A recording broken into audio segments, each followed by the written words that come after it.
Hello and welcome back to another video on the Wrestler's Bay and to another edition of AEW Rampage Out of 10. The show featured two major title matches, a massive upset in the Trios tournament.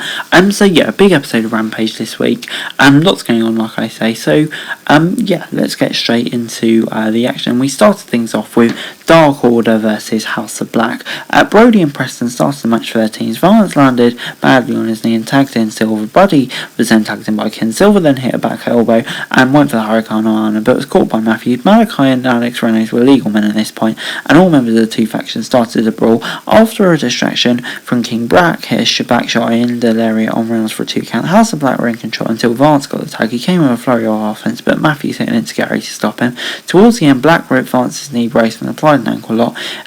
King and Matthews prevented the members of the Dark Order from entering the ring, but Miro made a surprise appearance. His distraction allowed Reynolds to roll up Black for the upset win. Post-match, House of Black were laid out when Visage beat down on Miro, with Malachi hitting a spinning kick. Sting and Darby came out to make the save as the heels left the ring. And yeah, this gets a 7 out of 10 from me. Really enjoyed this. Did not see the result coming at all though. Good win for the Dark Order. They really builds them up. But yeah, for the House of Black and Miro, it's kind of creating an interesting feud. Sting and Darby involved as well, kind of getting more and more interest in it. So yeah, good fun starts to Rampage. Wardlow then took on Ryan Nemeth. Nemeth cut a promo on Cleveland before Wardlow stopped in. Sanjay, Satnam, Lethal and Sabian came out to disco out Mr. Mayhem before their match All Out. As the match started, Wardlow hit a hairbelt followed by Larry. He then hit 4 power bombs on Nemeth, picking up the easy win. And yeah, this basically was there just to be a squash match. And you know, it did its job effectively, kind of in a way, not really, but in a way, I suppose you could say, built to the Lethal match and the Trios match at All Out. So you know, I suppose it served its purpose here and did what it needed to do. So on the whole, I'll give it a 6 out of 10. But anyway, next up we got Powerhouse Hobbs taking on Ashton Day. Hobbs was dominated as soon as the bell rang, hitting a big clothesline followed up with a spine buster to pick up the victory. In a backstage segment, the factory laid out Ricky Starks with the latter bleeding from his mouth. And yeah, it's kind of similar to the Wardlow thing. All it was there to do was just build up Powerhouse Hobbs, because mainly we've seen Ricky Starks in their feud so far. And you know, on the whole, I would say it did its job successfully. So yeah, you can't really make too many complaints really here either. Yeah, just 2 segments really that are slowly but surely building up to All Out.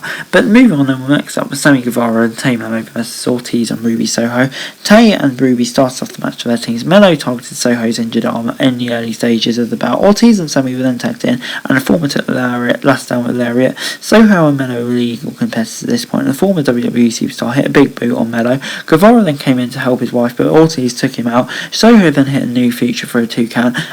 Ortiz and Guevara tagged in towards the end of the match, and a JAS attacked Ruby Soho outside the ring, and the distraction allowed Sami Guevara to cut it on Ortiz to get the victory.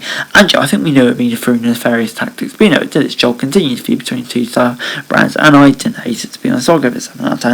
And then it was time for our main event, Claudio Castagnoli versus Dustin Rhodes for the ROH title. Both men squared off in the ring. Dustin had the early advantage, but Claudio knocked his opponent out of the ring. As soon as Rhodes returned to the squared circle, Claudio got a 2 count. The natural tried to make a comeback with a kick and got a 2 count before Castagnoli sent Rhodes to the outside of Zahn and Brock Anderson checked on him.